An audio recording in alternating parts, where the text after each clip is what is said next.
দেখছেন কলকাতা টিভি, ভাস্বতী রয়েছে আপনাদের সঙ্গে। শুরু করছি সংবাদ সারাদিন। আর শুরুতে যে খবরে নজর রাখবো, তৃণমূল যুব সভাপতিকে চর তৃণমূল কাউন্সিলর সুনন্দা সরকারের। 18 নম্বর ওয়ার্ডের তৃণমূল কাউন্সিলরের চরের ভিডিও ইতিমধ্যেই ভাইরাল হয়েছে। 18 নম্বর ওয়ার্ডের তৃণমূল যুব সভাপতি সুনন্দার বিরোধী গোষ্ঠী বলে দাবি। দেখছেন সেই ছবি। ভাইরাল ভিডিওর সত্যতা যাচাই করেনি কলকাতা টিভি।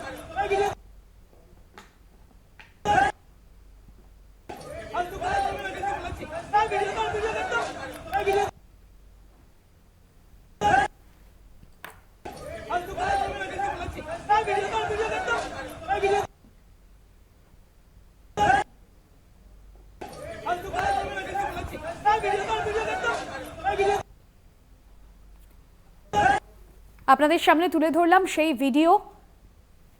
দুর্গাদাস বন্দ্যোপাধ্যায় রয়েছেন ফোন লাইনে। দুর্গাদাস, তৃণমূল যুব সভাপতিকে চোর মারলেন ওই মহিলা কাউন্সিলর, যে ছবি আমরা দেখছি, যে ভিডিও দেখছি, ঠিক কি কারণ, কেনই বা তিনি এভাবে চোর মারলেন?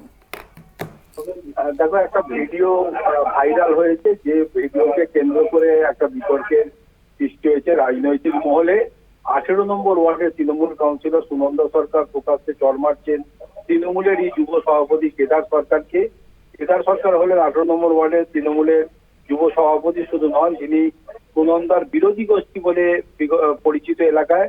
অপরদিকে তৃণমূল কাউন্সিলর সুনন্দা সরকার বিধায়ক সচিব হাজার ঘনিষ্ঠ, এমনটাই জানা যাচ্ছে। ফলে কেদার সরকারের গোষ্ঠীর দাবি, এলাকায় কাউন্সিলরের তোলাবাজি নিয়ে প্রতিবাদ করাতেই তার উপর চড়া হন সুনন্দা সরকার। যদিও সুনন্দা সরকারের দাবি যে দীর্ঘদিন ধরে এলাকায় এই কেদার সরকার তিনি আলাদা করে গোষ্ঠীবাজি শুধু করছেন না, তিনি মানুষের বিভিন্ন জায়গায় নির্মাণ কার্য থেকে আরম্ভ করে বিভিন্ন মানুষের কাছ থেকে টাকা তোলা, বিভিন্ন অনৈতিক কাজের সঙ্গে যুক্ত। ফলে একে অপরের বিরুদ্ধে এই বিভিন্ন ধরনের মন্তব্যকে ঘিরে কিন্তু এলাকা জুড়ে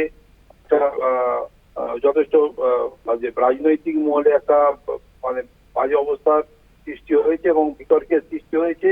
এবং এই বিষয়টি ইতিমধ্যেই তৃণমূল কংগ্রেসের উচ্চ পর্যায়ের যারা মন্ত্রী রয়েছেন এবং ডিসিপ্লিনারি কমিটির কাছেও সেটা গেছে।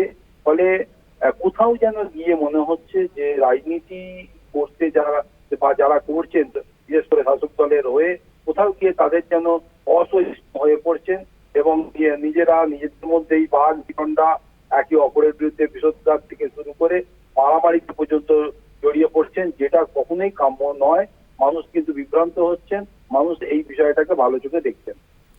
ওই তৃণমূল কাউন্সিলর যিনি চর মারছেন, যে ভিডিও দেখছি, তার কি কোনো প্রতিক্রিয়া, বক্তব্য পাওয়া গিয়েছে?